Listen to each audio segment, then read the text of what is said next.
Buat kalian yang mau mensupport channel ini dengan donasi atau emang sekedar mau beli mimin kopi, kalian bisa pilih antara Super Thanks atau Saweria. Gue sih nggak masalah kalian pilih yang mana. Cuma kalau bisa lewat Saweria aja. Soalnya kalau YouTube potongannya gede 30%. Kalau Saweria cuma 5%. Untuk link Saweria kalian bisa klik aja di atas kanan nih, atau bisa cek di kolom deskripsi.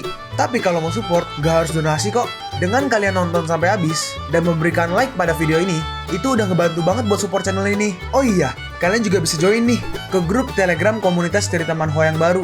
Untuk linknya gue tampilin di layar ya. Tapi kalau malas ngetik, cek aja kolom deskripsi. Di sana kalian bisa sharing nih topik seputar manhwa dan kawan-kawan, dan juga ketemu teman baru. Kalau mau info terbaru dari Mimin, misalnya upload kapan atau misalnya ada telat upload, Mimin pasti akan langsung infokan di Telegram. Makanya jangan lupa join ya. Gak perlu berlama-lama lagi, kita mulai aja ceritanya. Dan perlahan-lahan semua orang pun masuk. Hei, Cincun, kesini. Dalam hati Chang Leiting, apa niat orang ini? Kami berusaha mencari cara untuk menghilangkan Cincun, tapi dia selalu menghalangi kami. Mungkinkah Cincun adalah anak haramnya? Aku tidak akan ke sana. Harus masuk. Hanya berikan masuk ke putaran kedua, tetapi tidak ada hadiah. Untuk apa? Lancang, apa kau meremehkan kagungan dinasti Nanco saya? Anda menakutkan saya. Lupakan. Ayo, jika aku tidak bisa keluar dari sini, semua orang akan tahu alasannya. Lalu tiba-tiba pintu tertutup. Dalam hati Cincun, orang-orang ini mereka tidak baik. Mungkin mereka merencanakan sesuatu. Li Yuanpa berkata, jangan khawatir yang mulia, saya pasti akan melindungimu. Seseorang berkata, pertama-tama selamat atas kualifikasi ke putaran kedua. Harusnya si Kaisar ya. Dalam hati Cincun, setelah selamat kau akan menghabisiku kan? Lalu tiba-tiba ada sesuatu yang menyerang ke arah Cincun dan juga si Li Yuanpa. Tapi untungnya mereka berhasil menghindarinya. Pengawal! Dalam hati Cincun, oh ternyata si bangke ini, dia memiliki ide seperti ini. Ingin menghabisiku dalam nama pencobaan pembunuhan terhadap Kaisar. Ayo, lindungi Kaisar! Kurang ajar kau. Berani-beraninya menghina kagungan suci dan datang ke sini untuk menghabisinya. Habisi pengkhianat ini. Luar biasa. Inilah kekuatan dinasti. Datang dan lakukan sini. Au Wuchen bertanya, apakah kau benar-benar akan melakukan ini sebagai orang suci? Kaisar bertanya, dia telah berbuat cukup. Apa kau bersiap untuk melindunginya? Au Wuchen menjawab, karena yang suci memang ingin melakukannya, tidak ada yang bisa kulakukan. Tolong lakukan sesuai yang Anda mau. Tetapi saya hanya ingin mengatakan satu hal, hanya jangan menyesal di masa depan. Lakukan! Mereka pun menyerang ke arah Cincun dan Li Yuanpa pun menahan serangan mereka. Dan terjadi dentuman yang besar. Hei, suara apa ini? Itu suara Li Yuanpa. Yang mulia dalam bahaya. Dan terjadi ledakan sangat besar ke atas. Break barrier, hancurkan cahaya ilahi emas ini untukku. Nah, sekarang komiknya udah diganti lagi orang yang translate-nya. Jadi harusnya lebih mendingan ya sekarang ya. Hancurkan untukku. Sial, penghalang Divine Golden Light akan segera pecah. Siapa orang-orang ini? Kenapa dia sangat kuat? Udah, berhenti mengoceh. Pengawal kekaisaran, kerahkan semua kekuatan kalian dan cepat hentikan dia. BTW yang menghancurkan adalah orang-orang bawahan dari semua dari Cincun, termasuk Xiao Wuqing dan kawan-kawan. Sialan, penghalang Golden Divine Light hancur. Ayo hentikan mereka. Saat masuk di sini, seseorang memunculkan Lone Dangent, D-A-N-G-E-N-T di puncak istana ya. Itu dari kubu Cincun. Dan melihat itu, orang-orang prajurit ketakutan. Apakah itu seekor kunpeng? BTW, kunpeng adalah binatang besar yang terlihat seperti hybrid antara ikan dan burung. Cincun membunyikan loncengnya. Ini buruk, cepat hentikan dia. Dalam hati Fei Yushu, selama bencana kota Luoyan, penduduk sekitar dan para biksu mendengar suara hantu menangis. Mungkinkah itu? Keluarlah Impermanence Black and White. BTW, Impermanence itu kefanaan, ketidakabadian. Impermanence Black and White. Habisi dia untukku. Baik yang mulia. Ternyata manggil dua setan ya, dua hantu. Dan mereka berdua menyerang ke arah si Kaisar. Terlalu percaya diri. Dan si Kaisar menyerang mereka dan mereka terhempas. Si Kaisar memunculkan sebuah naga.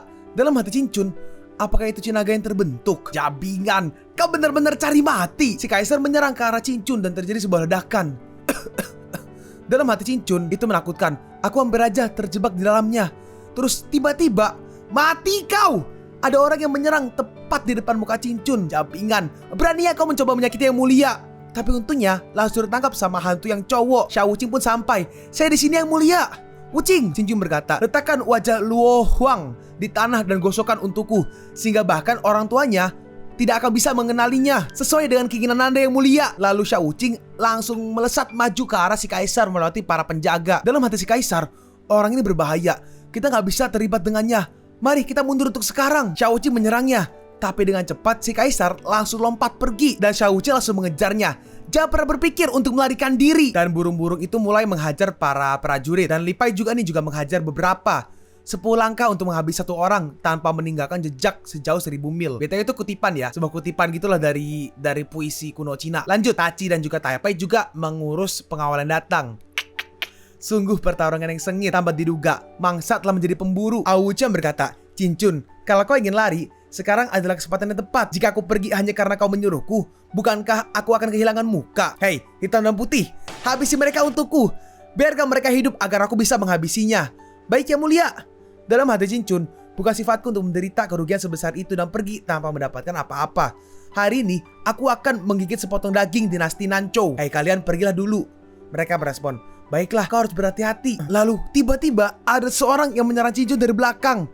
Cincun, pergilah ke neraka. Hanya karena aku tidak menunjukkan kekuatanku, kau menganggapku sebagai kucing yang sakit, ha? Cincun mengeluarkan api dari mulutnya dan mereka pun kebakar. Api macam apa ini? Kenapa aku gak bisa menyingkirkan api ini? Ini sangat panas. Aku sekarat. Lalu ternyata di saat yang sama si kaisar menyerang nih dari atas seperti telapak tangan gitu. Tapi dengan cepat langsung ditahan sama si Tai Pai. Beraninya kau mencoba menghabisi yang mulia, kau akan dihukum atas kejahatan ini. Berhentilah membual dan biarkan tinjumu yang berbicara. Pak Tua, kalau kau bisa menahan 3 jurus dari masterku, Dewa Kekayaan, maka aku akan mengaku kalah. Sombong sekali. Matilah. Orang ini adalah Si Menci. Dia ada tetua agung dari sekte Excalibur. Si Tai Pai melancarkan serangan ke arahnya dan dia pun langsung terempas jauh sampai ke gunung dan dia pun kalah. Tai Pai bertanya, "Yang mulia, apakah kita bisa pergi?" Cincun merespon, "Mari kita habisi Luo Huang dulu sebelum pergi." Tai Pai melanjutkan, "Bagus, karena yang mulia ingin membuat masalah, saya akan menemani yang mulia." Dan mereka berdua pun pergi. Di saat yang sama, Li Pai juga ikut nih. "Saya juga yang mulia, saya juga akan menemani Anda untuk menghabisinya." Tachi juga, "Saya adalah orang pertama yang menemani yang mulia, jadi tentu saja saya juga harus menemaninya." Bagus, dengan kalian di sisiku, kita akan menjungkir balikan dinasti Nanzhou. Cepat, kalian hentikan dia. Dan mereka pun pergi ke arah Cincun mengejarnya. Si hantu itu berkata, Ki, lewati rintanganku dulu." Dan di saat yang bersamaan, hantu yang putih juga menyerang para anggota dari sekte yang warna ungu ini, gue lupa apa namanya. Dalam hati Cincun, apa kau masih berani mengejarku? Cincun memunculkan gatling gunnya dan langsung menembak ke arah para kultivator. Para kultivator memunculkan seperti area pelindung. Kumpulan sampah. Lalu Li Pai memunculkan pedang baik sekali dan menyerang ke arah mereka. Hei, pedang-pedangnya datang. Kita nggak bisa menghindar. Ternyata pedangnya homing, jadi ikut terus. Aula pedang dewa punya cukup banyak tetua. Tai Pai berkata, aula pedang dewa sangatlah kuat. Angka muridnya sendiri telah melampaui 1 juta. Dan kurang dari sepertiga pasukannya masuk ke ibu kota kekaisaran. Faktanya, berdasarkan akal sehat, sulit bagi pasukan musuh untuk membobol ibu kota kekaisaran karena ada informasi dalam ibu kota kekaisaran. Bahkan jika itu adalah negeri dongeng, sulit untuk menerobos ke dalam. Dalam hati Cincun, dengan begini mungkin sulit untuk bisa meninggalkan ibu kota kekaisaran. Aku gak peduli, aku akan menghabisi Luo Huang terlebih dahulu. Oh iya, benar. Bagaimana dengan si anjing? Tai Pai menjawab, "Saya memintanya menyusup ke puncak Huang Kong diam-diam dan mencari kolam Yulei." Cincun bertanya, "Kenapa kolam Yulei sangat penting?" Tai Pai menjawab, "Teknik guntur bisa mengubah orang, terutama pendeta yang melatih tubuh mereka. Karena yang mulia sudah tiba, Nanzhou Huang itu pasti tidak akan melewatkannya dan kami akan melindungi Anda sepanjang waktu." Mereka berdua masih bertarung antara si kaisar dan juga Xiao Wuqing. Pertarungan telah mencapai tahap akhir. Mereka berdua sama-sama kesakitan ya. Cincun berkata, "Wuqing, bawa dia ke sini. Akulah yang akan menghabisinya sendiri. Ini yang mulia." Ternyata si kaisar kalah. "Luo Huang, kaulah yang bersalah atas semua ini." Dalam hati Cincun menghindar pada momen genting untuk menghentikanku. Tidak mungkin bisa. Cincun melancarkan serangannya. "Cincun, kau harus mati." Dan ternyata si kaisar melancarkan serangan telapak tangan lagi. Yang kali ini mungkin adalah serangan terakhirnya. Tapi dengan cepat ditahan oleh seseorang. Dan orang ini adalah raja pertama Nanzhou. Namanya Pei Kongcu. Oke, Pei Kongcu. Raja Nanzhou sebelumnya. Pei Kongcu masih hidup. Pei Kongcu bertanya, "Siapa kau?" Xiao Wuqing menjawab, "Aku Xiao Wuqing."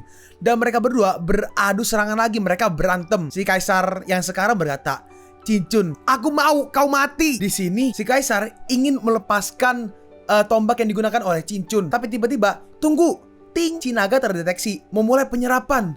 Cinaga milik si kaisar pelan-pelan diserap oleh si Cincun. Kenapa? Kau setelah semua ini Ting menerima 1.920.000 poin experience dari menghabisi ahli alam surga tingkat pertama. Selamat kepada host karena menembus alam manusia. Selamat kepada host dalam menembus alam manusia tingkat ketiga. Karena host menghabisi raja untuk pertama kali, host akan dihadiahi kesempatan untuk memanggil pasukan iblis. Memicu misi utama 100 raja. Rincian misi, menghabisi 100 raja, paling tidak raja suatu kerajaan. Setelah tugas selesai, level host akan dinaikkan 4 level. Dan pada saat yang sama, Anda akan mendapatkan kesempatan untuk memanggil The Pants Demon, kesempatan untuk menarik lotre acak, kesempatan untuk meneruskan skill, dan kesempatan untuk memanggil pasukan iblis. Wah, aku mendapat jackpot! Tachi bertanya, "Yang mulia, ada apa dengan Anda?" Cincu menjawab, "Tidak apa, aku hanya menembus lagi." Taipei bertanya, "Yang mulia, Anda benar-benar menembus alam perubahan manusia ke tingkat ketiga?" Cincu menjawab, "Karena teknik ini, Lo Huang ingin melawanku, tapi aku malah menyerap cinaganya." Oh begitu. Tapi tiba-tiba pertarungan belum berakhir. Ada beberapa orang yang muncul. Dalam hati Cincun, Xiao Wuqing adalah makhluk super pada alam keabadian level 9. Tetapi Pei Kongcu bisa melawannya dengan kedudukan setara dengan skillnya yang luar biasa. Taipei menjelaskan, kultivasi orang ini mirip dengan saya. Dan pengalaman bertarung serta skillnya sangatlah kuat. Sayangnya dia melawan Xiao Wuqing. Dan tampaknya dia akan segera kalah. Dalam hati Kaisar sebelumnya, aku tidak bisa mengalahkannya. Aku harus kabur dulu dan memanggil bala bantuan. Kalau tidak, Nanco akan dalam bahaya. Lalu si Kaisar sebelumnya melancarkan, dia mengeluarkan sebuah seperti gulungan dan si Kaisar sebelumnya mau kabur. Xiao Wuqing mencoba untuk menghentikannya. Dia membiarkannya kabur. Xiao Wuqing pun kembali. Dia berkata, "Yang mulia, orang itu entah bagaimana mendapatkan space scroll dan menggunakannya untuk kabur." Cincun merespon, "Lupakan, biarkan dia lari, tidak apa-apa." Dalam hati Cincun, Luo Huang sudah mokat dan Pei Kongcu dalam pelarian. Tidak ada orang di dinasti Nanco yang bisa menghentikanku sekarang. Si anjing juga balik nih. "Yang mulia, saya menemukan kolam Yulei." "Hei, Li Yuanpa, kesinilah." Dan itu tadi burung tuh BTW Li Yuanpa ya BTW ya, yang belum sadar. Yuanpa bertanya, "Yang mulia, apa Anda tidak apa-apa?" Cincun menjawab, "Aku baik-baik aja. Ayo pergi melihat kolam Yulei." Di sini terjadi kan karena bertarungan kan, terjadi baik sekali kayak bencana dan lain-lain. Orang-orang berkumpul. Terus apa yang kita lakukan sekarang? Mereka melihat kolam Yulei. Apa yang bisa kita lakukan? Bahkan Raja Luo dan Pei Kongcu bukan tandingannya. Siapapun yang jadi lawannya akan mokat. Apa kita akan membiarkannya menginjak dinasti Nanco kita begini aja? Kenapa tidak kau lakukan aja sekarang? Gak usah berbicara soal injak-injak. Bisa mati kau lawan dia. Sepertinya masalah ini harus dilaporkan ke Master. Itu yang ini ya, yang tanda merah-merah ini ya. Aku harus meminta Master mengambil tindakan untuk menghabisi Cincun itu. Itu yang mulia, kolam Yulei ada dalam gua ini. Ayo masuk dan lihat. Jadi ini kolam Yulei. Iya benar yang mulia. Cepatlah turun. Cincun bertanya, apakah aku tidak akan mokat? Kolam petir ini terlihat lebih menakutkan daripada Heavenly Tribulation. Tachi berkata, "Yang mulia, Anda harus menanggung kesulitan untuk menjadi seorang master." Hah, jabingan. Semangat, jangan jadi pengecut di hadapan wanita. Dan Cincun pun langsung nyemplung. Ini sakit. Taipei berkata, "Yang mulia, jangan lupa untuk memakai tekniknya." Baik. Taipei bertanya, "Satu orang tinggal di sini dan yang lain berjaga di luar. Dan siapa yang akan membawa Fahai dan Shaoli kembali?" Tachi menjawab, "Aku akan tinggal di sini dan menjaga yang mulia." Li Pai berkata, "Yuanpa, ayo jemput mereka ke sini bersama." "Oke, ayo pergi." Dan mereka berdua pun pergi dan Tachi yang menemani si Cincun. Narasi: Raja Luo dihabisi dan berita tentang raja legendaris sebelumnya, Pei Kongcu, juga tersebar ke seluruh dinasti dan negara sekitar. Dan semua orang terkejut atas perubahan ini. Reputasi Cincun dan yang lainnya juga telah menyebar seluruhnya. Dan dengan nama Overlord telah menjadi sangat terkenal. Dan 10 hari kemudian kita pun langsung lompat nih. Cincun merasakan tingkat kultivasinya naik. Hanya dalam 10 hari Kak Cincun telah mencapai level ketiga kultivasi Immortal Eucharis. Fajarannya tidak rusak, keren sekali. BTW Eucharis itu adalah dari Google ya, kayak perayaan agama Katolik gitu. Nggak paham juga sih gua.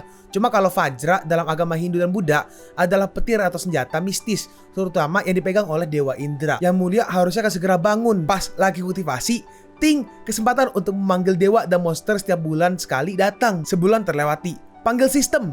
Ting, memanggil iblis dan dewa secara acak. Tanda tanya, royalti 92, nilai penuh 100, 92 dari 100. Oh ya, ngomong-ngomong ada undian acak. Ayo ambil itu dulu.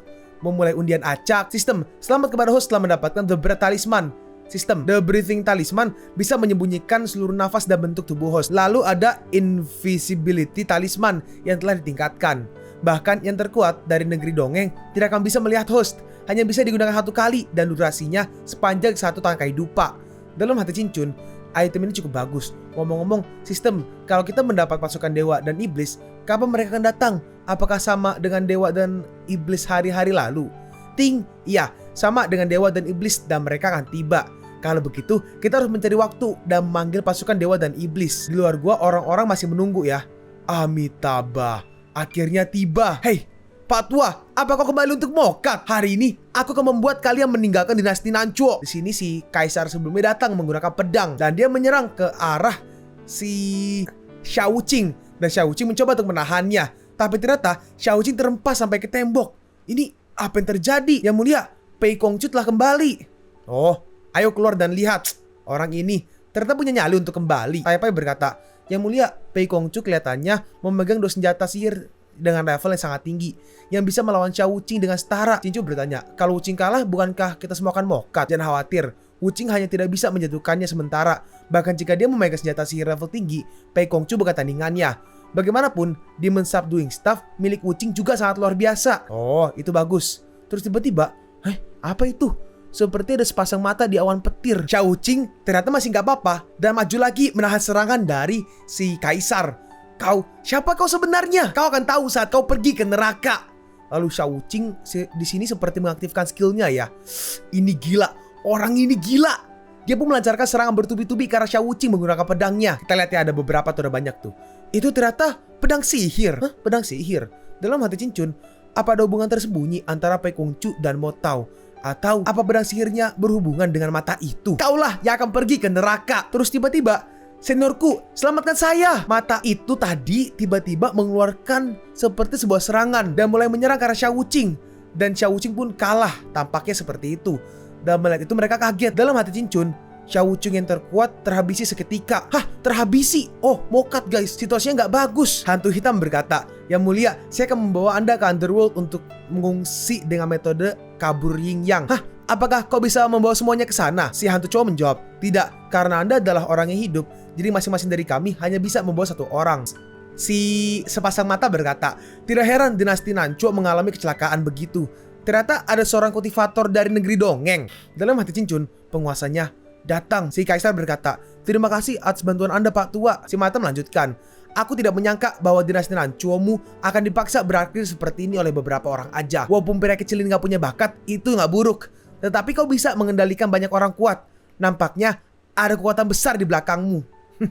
Itu bukan urusanmu. Yuanpa berkata, jangan takut yang mulia. Jika dia ingin menghabisi Anda, dia harus melangkahi mayat Yuanpa. Putri Nalhai menambahkan, Kak Cincun, kami akan bertarung denganmu hingga akhir. Tapi ternyata Xiao Wuqing masih belum mokat guys, dia masih hidup. Seniorku, saya mohon kepadamu untuk menghabisi 2 kultivator negeri dongeng ini. Saya akan patuh kepada kesepakatan antara kita. Oke, sepakat. Si anjing berkata, telah disetujui bahwa saya melayani yang mulia selamanya. Bagaimana bisa yang mulia berhenti di sini? Lalu si anjing, dia apa tuh? Kayak di dahinya kayak ada tanda bulan gitu. Tapi di saat yang sama, si kaisar sebelumnya menyerang ke arah si anjing. Dasar binatang, matilah sana. Tapi serangannya langsung dipecahkan oleh si anjing. Dan ternyata anjingnya berubah menjadi semakin besar dan menyerang ke arah si kaisar sebelumnya. Dan kaisar sebelumnya langsung terhempas jauh. Ini dalam hati Cincun, sistem, bukannya kau bilang setelah wabah anjing Xiaotian dia memiliki dasar kultivasi negeri dongeng? Sistem menjelaskan, saat dia pertama dipanggil saat itu, kekuatan Xiaotian itu sangat kuat dan potensi garis keturunannya tidak terbatas. Sekarang, demi melindungi host, dia telah terinspirasi dengan combat power yang bahkan lebih kuat. Dan dampak dari serangannya bahkan sampai ke penduduk desa. Ayo, kabur! Itu adalah iblis! Si dua mata itu berkata, aku bertemu anjing yang tidak bertulang di sini. Menarik, aku akan memberimu waktu 3 nafas untuk mempertimbangkan jadi peliharaanku. Kalau tidak, mati! Wuqing, Cincing, pergi ke atas sana dan bantu Xiaotian. Oke, dan mereka pun naik. Dasar para semut. Dan satu persatu dari bawahan Cincun, semuanya dihempaskan. Itu percuma, gak ada yang bisa melindungimu hari ini. Kalau kau berlutut dan memohon padaku sekarang, aku akan mempertimbangkan untuk menyimpan seluruh tubuhmu. Sial. Dalam hati Cincun, apa benar kita akan mati di sini hari ini? Kalian pun sampai di penghujung video ini. Kalian mau tahu lanjutan chapter ini? Atau manhwa menarik lainnya? Makanya, jangan lupa subscribe biar kalian gak ketinggalan kalau gue upload video baru. Jangan lupa like, komen, dan share ke teman-teman kalian supaya channel ini bisa lebih berkembang ke depannya. Segitu dulu dari video cerita manhwa. Gua Sabik undur diri. See you on the next video. Zaijian!